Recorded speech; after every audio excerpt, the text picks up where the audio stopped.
Esta presentación es un producto de un transcrito titulado Transcendental Arguments Parte 3, Kant, del teólogo Greg Bahnsen, y pueden encontrar esto en el canal de YouTube titulado Bahnsen Series. Yo no pretendo que esta presentación sea una réplica exacta de esa lección, sino es una adaptación de esa lección que dio Greg Bahnsen. Esta va a ser la cuarta y última parte de este transcrito de argumentos trascendentales, porque son importantes y de dónde vienen. Cuarta parte la he subtitulado Respuestas al escepticismo, y es que vamos a entrar en cuáles fueron las diferentes respuestas al escepticismo. Ya hemos visto cómo de lo subjetivo se pasa al escepticismo y por qué Kant se vio en la obligación de desarrollar la argumentación trascendental, que busca cuáles son esas cosas que se deben asumir para que el pensamiento pueda siquiera ser inteligible. También vimos por qué no somos kantianos, aunque argumentamos de forma trascendental, si se me permite esa expresión, ¿verdad? Los que hemos adoptado el presuposicionalismo y las enseñanzas de Van Til, y en este caso Bahnsen, no nos consideramos a nosotros mismos kantianos, y tenemos unas razones para eso. Así que nada, después de haber dicho esto, continuamos con esta cuarta parte de argumentos trascendentales. ¿Por qué es importante y de dónde vienen? Cuarta parte la he titulado Respuestas al escepticismo, porque de eso es lo que vamos a estar hablando. ¿Cuáles fueron las distintas respuestas al escepticismo? ¿Okay? Porque lo que pasa es que si el escepticismo no es contestado, va a haber o un dogmatismo, que eso se habló también en el anterior, o va a haber una intelectualidad sin rumbo, ¿verdad? Bahnsen le llamaba anarquía intelectual, en donde realmente pues no hay forma segura de saber nada y todo es relativo y por ende realmente no hay dirección de absolutamente nada. Y dogmatismo, que simplemente es decir, pues yo digo esto y pues no importa lo que tú digas, ¿verdad? Claro, el dogmatismo tiene una opinión reducida a un juego de poder, es lo que decía Bahnsen. Bueno, ¿cuáles fueron entonces las respuestas entonces? Porque entonces parece ser que el escepticismo tiene que ser contestado. Para enfrentar el desafío escéptico se puede dividir en tres partes el esquema que Bahnsen dio, y estas tres partes se subdividen, ¿ok? Estas tres son fundacionalismo, pragmatismo y argumentos trascendentales. La primera, fundacionalismo, la vamos a subdividir en tres otras partes, que son conceptual o lógico, perceptual y de sentido común. Ese es el fundacionalismo. Entonces el pragmatismo se dividió, por lo menos en la presentación de Bahnsen, en dos: paradigma del modelo científico y los logros de la ciencia. Ese es el pragmatismo. Y los argumentos trascendentales, que realmente no lo vamos a expandir demasiado porque es lo que hemos estado hablando y que se supone que toquemos en otra lección y no en esta de Kant. ¿Okay? Bien, vamos al fundacionalismo. El fundacionalismo, decía Bahnsen, en primer lugar está el intento fundacionalista. El fundacionalismo une varias epistemologías que quieren eliminar la arbitrariedad en nuestro pensamiento, quieren eliminar el prejuicio, el relativismo, las conjeturas injustificadas, y tratan de obtener una certeza cognitiva que no sea solo una especie de certeza psicológica, como la que traía Kant. La seguridad en la forma en que obtenemos la certeza cognitiva de acuerdo con una epistemología fundacionalista es anclar nuestras creencias en algún tipo de fundamento, un fundamento, ¿verdad?, fundacionalista, un fundamento de proporciones que son en sí mismas intachables, y luego, desde ese fundamento, realizamos investigaciones intelectuales de acuerdo con algunas reglas estrictas de método confiable para el razonamiento, y no admitimos en nuestro sistema de creencias ninguna proposición o argumento, ¿verdad?, algo que se diga que no haya sido certificada por la conexión con ese fundamento o con la conexión a otras creencias certificadas por ese fundamento. Y de esa manera podemos garantizarnos una representación precisa del mundo. Eso es lo que en general significa el fundacionalismo, ¿verdad? Busca un fundamento, y ese fundamento, si no ve que cualquier argumento o cosa que se diga esté atada a ese fundamento, pues simplemente se rechaza. Tiene que estar conectado a ese fundamento. Este es más o menos el enfoque ingenuo de la epistemología que la mayoría de la gente adopta. Es como decir, yo sé esto, entonces esto se basa en esto, y esto se basa en aquello, y eventualmente se llega a la base de todas estas creencias, y están construidas por algún tipo de método estricto. Puede que no estemos de acuerdo en cuál es ese método, pero primero tenemos las bases, luego tenemos el método confiable, y podemos estar seguros de que el escéptico esté equivocado. Tenemos una representación precisa del mundo, ¿okay? Entonces, eso se ve en tres formas que dividió Bunsen: conceptual lógico, perceptual y sentido común. Ok, vamos a tocar cada una de ellas. Okay. El fundacionalismo lógico. Dice, el fundacionalismo lógico sostiene que los estándares por los cuales juzgamos todos son las reglas de la lógica. O sea, que ¿cuál es el fundacionalismo? La lógica. Desafortunadamente, las reglas de la lógica son puramente formales. Y por lo tanto, si esa es la única base que tienes, el único conocimiento que puedes obtener entonces es conocimiento formal abstracto. Será consistente, pero no tendrá ningún detalle de la experiencia. Nada de lo que sabemos sobre el mundo. O sea que el fundacionalismo, si usa como fundamento la lógica, bueno, sí, la lógica es consistente, pero no tiene información del mundo de la experiencia. No tiene nada. Entonces está el fundacionalismo perceptual. El fundacionalismo perceptual sostiene, de una forma u otra, este es el enfoque más empírico, que en última instancia todo lo que sabemos necesita ser rastreado hasta algún tipo de percepción. La percepción que se piensa que es infalible. Bueno, por supuesto que esto no es exactamente así. Nuestras percepciones no son infalibles. Nuestras percepciones son, en el mejor de los casos, incorregibles. Tal vez no pueda negar la forma en que veo las cosas, pero no puedo argumentar que la forma en que veo las cosas es la forma en que realmente son. Y por eso el fundacionalismo perceptual golpea las rocas bastante duro, como decía Bunsen. Y él decía, quiero decir, el enfoque empírico ingenuo a la epistemología no le ha ido muy bien. E incluso sus defensores modernos, los positivistas lógicos y otros, se han reducido a la autocontradicción y a la incapacidad de hablar sobre su propia filosofía, y entonces, pues, puedes entender la simpatía que muchas personas tienen por el próximo fundacionalismo, que es el de sentido común. Y a ese vamos. El fundacionalismo de sentido común viene siendo el tercero que vamos a tratar aquí rapidito. Es el enfoque del sentido común. Se puede dividir en dos formas diferentes de ver el sentido común. ¿Ok? Una dice que no tiene sentido cuestionar la racionalidad de nuestros estándares de racionalidad, ya que los aceptamos como los estándares de racionalidad del sentido común, por lo que no tiene sentido cuestionarlos ahora, ¿verdad? Es como que, pues, esa es la base, no la puedes cuestionar, sentido común. Sin embargo, la versión más popular de la filosofía del sentido común ha sido el convencionalismo, generalmente el convencionalismo lingüístico.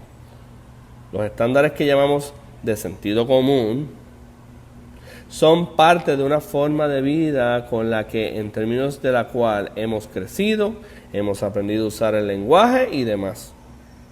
No hace falta ser un estudiante sofisticado de filosofía para darse cuenta de que el sentido común de uno es el absurdo de otro. ¿No es así? ¿Verdad? ¿No es así cuando te encuentras con gente que no acepta lo que tú llamas sentido común? Como Bunsen mismo en esta enseñanza citaba a Wittgenstein, decía, y esto es una cita de Wittgenstein, todo lo que puedes hacer es gritar ¡hereje! No hay razonamiento entre estas cosas. Son formas de vida. ¿Qué podría decirle a alguien que no cree en algo tan absurdo como eso? Todo lo que podría decir es que eres un hereje, no puedo razonar contigo, puedo simplemente descartarte dogmáticamente.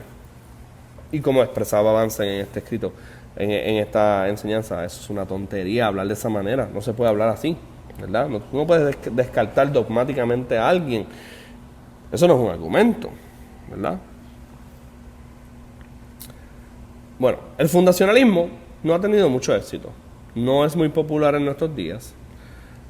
Hay algunas personas que lo defienden en el sentido común y las formas perceptuales, pero no muchos. Estoy leyendo lo que decía Bansen. Okay. Entre los apologistas evangélicos, la mayoría tienden a ser fundacionalistas. Y tienes a un Gordon Clark que al principio de su carrera era fundacionalista lógico. La coherencia es la prueba. Y luego tienes al evidencialista, como Montgomery y otros que son empíricos o serían perceptuales. Digo eso, o sea, Bansen decía eso porque en última instancia eso es lo que es. El problema es que no estoy seguro de que ellos hayan pensado lo suficiente en su teoría del conocimiento para saber siquiera dónde se encuentran en la lista que Bansen está proveyendo aquí. Quiero decir, tal vez estoy siendo demasiado insultante, no quiero serlo, pero sí, eventualmente son fundacionalistas perceptuales. Creen que la observación es la base de lo que sabemos. Ahora pasemos al pragmatismo. Hay dos formas diferentes de abordar el problema del pragmatismo que menciona Bansen, pero están relacionadas, aunque hay distinción, ¿okay? Son distintas. Dos formas de abordar el desafío escéptico de parte del pragmatismo, aunque Bansen admite que a lo mejor esta no sea la mejor forma de abarcar este asunto del pragmatismo, pero él las subdivide, ¿ok? Ok, está el pragmatismo o el paradigma del modelo científico, ¿ok? Este pragmatismo que tiene como paradigma el modelo científico. Dice, la primera dice que abordamos el escepticismo haciendo referencia de alguna manera normativa al modelo de la ciencia. La lógica de la investigación científica se convierte en el paradigma de la racionalidad. Y la razón por la que el escéptico debería acceder a este modelo de racionalidad es que la forma potencialmente más verdadera y potencialmente exitosa de organizar nuestras vidas intelectualmente es la ciencia, ¿verdad? O el modelo científico. Así que cuando estudiamos ciencia, quiero decir, todos estamos asombrados por la ciencia, ¿verdad? Miren sus logros, miren sus restricciones intelectuales, etc. Entonces, la lógica de la investigación científica es el paradigma de la racionalidad. La dificultad con esto es que independientemente de lo que pienses de la ciencia y sus logros, las presuposiciones de la ciencia primero deben defenderse antes que la ciencia misma sea una respuesta racional al escéptico. Y los principios generales de la organización de la experiencia, que es la forma en que todas nuestras experiencias se organizan, interpretan y se hacen inteligibles. Esos principios no son evaluados por la experiencia misma. Por lo tanto, la ciencia que se basa en la experiencia y la observación asume algunos principios de organización que no se pueden verificar científicamente ni darle sentido. No son evaluados por la experiencia.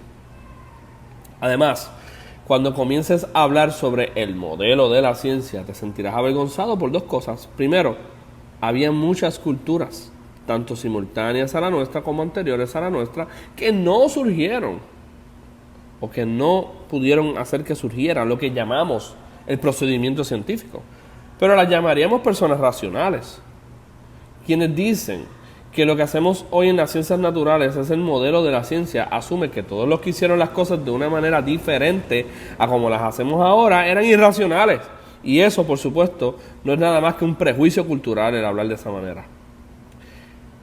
¿Qué es lo que nosotros tenemos en común con aquellas culturas anteriores que eran racionales pero no hacían las cosas de manera en las que organizamos científicamente la universidad, la universalidad, ¿verdad? Y la universidad y todas estas cosas. ¿Okay? Otra cosa, ¿sabe? Porque es una pregunta importante. Y quiero repetirla para que se quede. ¿Qué es lo que nosotros tenemos en común con aquellas culturas anteriores que eran racionales pero que no tenían esta organización científica? Porque no podemos llamarlas irracionales, porque sería un prejuicio cultural que realmente no tiene sentido. Otra cosa, y este es el escándalo, creo, de aquellos que tratan de responder al escéptico por el modelo de la ciencia, y es que no hay un modelo de la ciencia. Esto es lo que los estudiantes de secundaria y de nivel universitario reciben de los libros de introducción a la ciencia. Y eso es porque los ganadores de la revolución científica escriben los libros de texto y los imponen políticamente. Por cierto, lo digo literalmente en cuanto a lo que se puede y no se puede decir, etc. Pero cuanto más se estudia la ciencia, su historia y también su funcionamiento actual, en primer lugar, no hay acuerdo dentro de un campo estrecho de la ciencia. Si lo hubiera, no tendríamos el juicio de O.J. Simpson, con todos los expertos compitiendo entre sí. ¿Y saben lo que tenía que hacer el juez allí? Fíjense, esto es fascinante. Tiene que decidir quién es científicamente creíble. No estoy menospreciando al juez Ito Lance, que fue el juez de ese caso, pero ¿tiene el juez Ito los estándares de racionalidad para recibir y decidir quién está haciendo ciencia genuina y quién está involucrado en charlatanería? Eso es algo aterrador, ¿no? Eso es lo que pasa si dices el modelo de la ciencia. Quiero decir, ¿el modelo de la ciencia de quién? Y es peor que eso. No es solo que tengas escuelas científicas diferentes y en competencia dentro de un dominio estrecho. Es que no tienes un procedimiento científico utilizado por todas las ciencias. Sería extremadamente ingenuo decir eso. Gilbert Ryle dijo una vez que no hay una sola ciencia, hay muchas ciencias, todas las cuales son racionales. Pero, para usar una frase de Wittgenstein, tendrías que decir, en el mejor de los casos, que lo que hace que cada una de ellas sea racional es algún tipo de parecido familiar. Pero no hay una cosa única, no hay un movimiento estándar en la argumentación entre las ciencias. Y entonces observamos la forma en que un dominio particular de la ciencia razona qué tipos de respaldos para los argumentos, qué tipos de garantías se usan, qué formas de argumentación se siguen, y no son los mismos que encuentras en otra ciencia. Los psicólogos, físicos, astrónomos e historiadores están todos haciendo ciencia y todos están tratando de ser racionales, pero no usan un método común. Hay muchas ciencias. La otra forma de pragmatismo es la apelación al éxito de la ciencia. La otra respuesta pragmática a los escépticos, aparte del enfoque del modelo de ciencia, es la apelación al éxito de la ciencia, a la fecundidad de la ciencia. No podemos responder al escéptico en última instancia, pero podemos señalar la fecundidad de la ciencia como la consecución de sus objetivos. Bien, ahora la pregunta que hay que hacerse, si eres un escéptico o simplemente intentas ser un filósofo honesto, es: ¿son racionales los objetivos de la ciencia? El problema no desapareció, simplemente se reformuló. ¿Son racionales los supuestos últimos de la ciencia? ¿Puede justificarse la racionalidad en sí misma? El pragmático dice, bueno, ciertamente es fructífera, eso dicen, pero ¿es racional su fecundidad? Bueno, logra sus fines, somos muy eficaces al alcanzar nuestros objetivos. Bien, ¿qué objetivo deberíamos perseguir? Esa es la pregunta, ¿verdad? Esa es la pregunta que se queda ahí.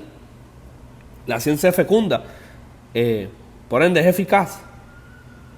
Esos objetivos que se persiguen son los que se deberían perseguir. La ciencia no puede darte eso. Por favor, no piensen que es algo fácil de responder. Entre los pragmáticos de nuestros días hay todo tipo de diferencias de opinión. Se supone que debamos preservar la especie. Eso es lo que nos hace racionales. En otras palabras, es arbitrario porque están eligiendo la consecuencia que deberían lograr. Pero, ¿qué deberíamos lograr? ¿Debería ser una consecuencia económica como dice Marx? ¿Debería ser algo que tenga que ver con el medio ambiente?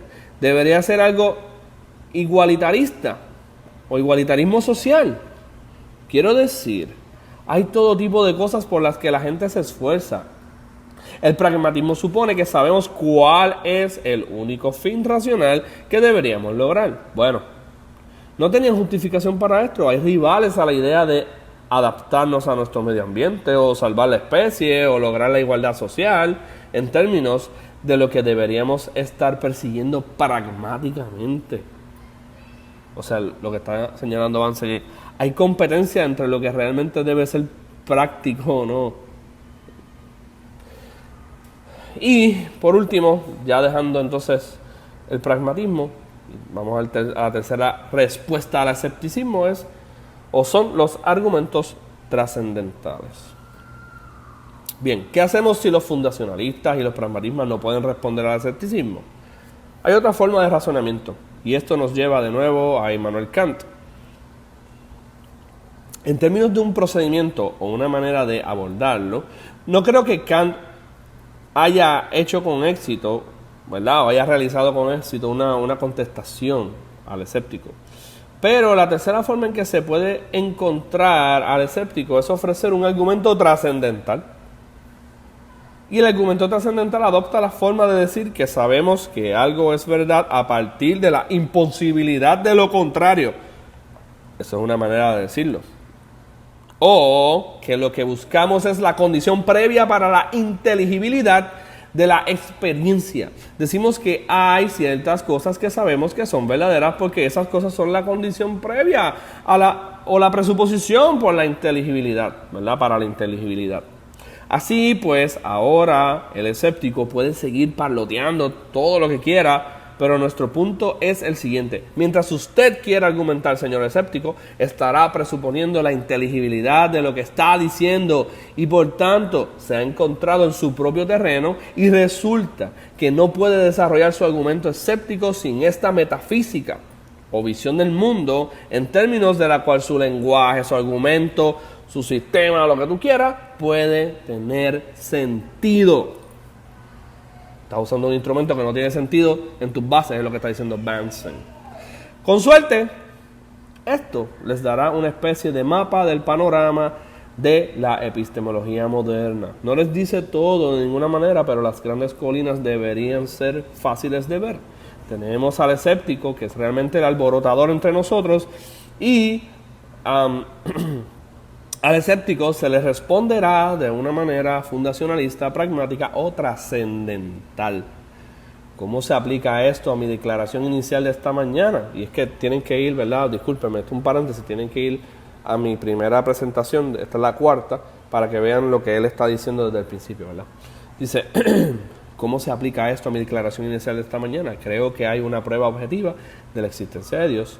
Tenemos escépticos por ahí, hay escépticos religiosos y de otros tipos. Dicen que no podemos saber estas cosas. Algunos cristianos dicen, tratemos de satisfacer al escéptico con respuestas fundacionalistas. Otros están dispuestos a decir, el cristianismo funciona mejor que nada y este es realmente el modelo de cómo vivir tu vida. Sin embargo, otros dirán, podemos enfrentar al escéptico diciendo que incluso su argumento presupone la verdad de lo que creemos. Porque sin lo que creemos, su argumento no sería inteligible. Esa es la fuerza del enfoque trascendental.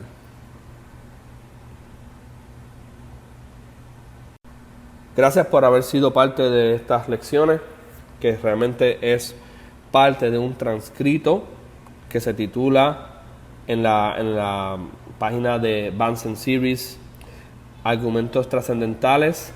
Kant es la tercera parte de esa serie. Esta ha sido una presentación que realmente busca usar el transcrito de esa presentación y no pretende que sea una réplica exacta de la lección. Yo tuve que adaptarla, tuve que hacer interrupciones, tuve que hacer paréntesis. a veces tuve que explicar un poco lo que quise decir cuando lo traduje. Así que nada, muchas gracias, el Señor les bendiga a todos. Hay más por venir después de esto, porque sería muy importante que visitáramos entonces ya directamente qué es el argumento trascendental de forma un poco más dedicada, un poco más enfocada, un poco más al detalle, y también ver las objeciones que pueden surgir a ese tipo de argumentación. Ya para eso les recomiendo vayan a YouTube, Bunsen Series, busquen Transcendental Arguments. Esta fue la parte 3 de esa serie, Kant. Ya la cuarta y en adelante, entonces el teólogo Bunsen y otros, ¿verdad? Otros más que están ahí en esa serie explicarán el argumento trascendental y lo aplicarán a la apologética presuposicional para poder enfrentar los argumentos en contra, que se levantan, ¿verdad?, en contra de nuestro Señor Jesucristo y todo aquello que nuestro Señor dijo que aprendiéramos y enseñáramos a los demás. El Señor les bendiga.